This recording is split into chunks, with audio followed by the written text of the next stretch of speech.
Personne n'est parfait. Il n'existe pas de famille parfaite. Il n'existe pas de maman parfaite. Les problèmes de santé mentale liés à la maternité peuvent toucher n'importe qui. Il est essentiel de demander de l'aide à temps. Tomber enceinte était une merveilleuse surprise. Mon mari et moi étions ensemble depuis plusieurs années.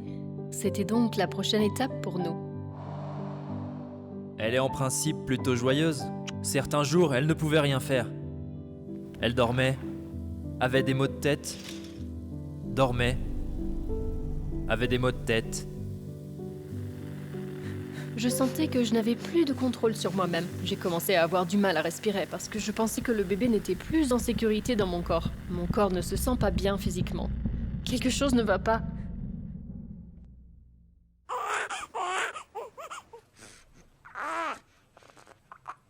Je ressentais seulement de l'indifférence à son égard.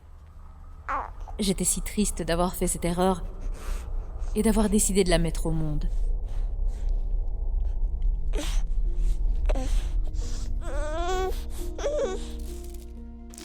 Je ne me sentais pas mal ou déprimée du tout. C'était presque le contraire. J'avais l'impression d'avoir beaucoup plus d'énergie et je ne pouvais pas me calmer, ce qui était vraiment difficile. Dans le souci de les protéger, j'en suis venu à vouloir les défendre contre moi-même et à me demander si j'étais dangereux. Les pensées ne cessaient d'affluer et il était de plus en plus difficile de les faire taire. J'étais un peu paniquée. Je pensais que ma famille n'allait pas me soutenir. Je me demandais comment je ferais face sans eux.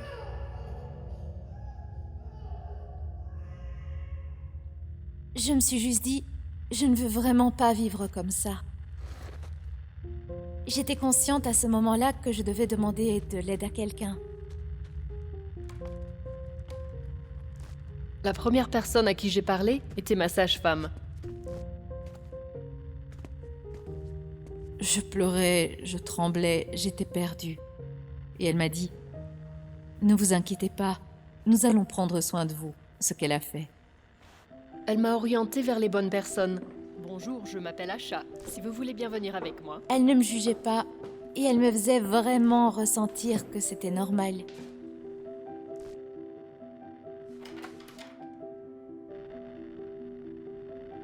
Je trouve que c'est vraiment trop difficile et j'ai besoin d'aide. Plus vous en parlez, plus les choses deviennent faciles. Je m'efforce de montrer à tout le monde que je vais mieux, mais en fait, je ne pense pas que c'est le cas. Nous avons décidé que la meilleure chose pour moi était de prendre des médicaments. Ce qui m'a aidé à réduire mes symptômes physiques afin que je puisse accéder aux thérapies respiratoires et verbales beaucoup plus efficacement. Et je savais à ce moment-là que j'allais réussir, mais que cela pourrait prendre un peu de temps. J'ai trouvé un organisme de bienfaisance locale proposant un groupe de soutien entre pairs. En voyant des mamans qui vivaient les mêmes choses que moi, je me suis dit que je n'allais pas devenir folle. Avoir une routine m'a vraiment aidée. A. S'exercer. B. S'éloigner de tout le monde. Et C. Tout simplement se reposer. Le monde semble beaucoup plus beau quand vous pouvez dormir un peu. Les gens aiment aider. Il faut vraiment accepter l'aide qui s'offre à vous et en profiter. Jouer avec le bébé ou lui faire prendre son bain, ou bien le nourrir et essayer de profiter de ses moments. Il s'agit simplement d'apprécier ce que vous faites à un moment donné. Être le meilleur parent possible. Si vous pensez que quelqu'un ne s'en sort pas, tendez-lui la main de toutes les manières possibles.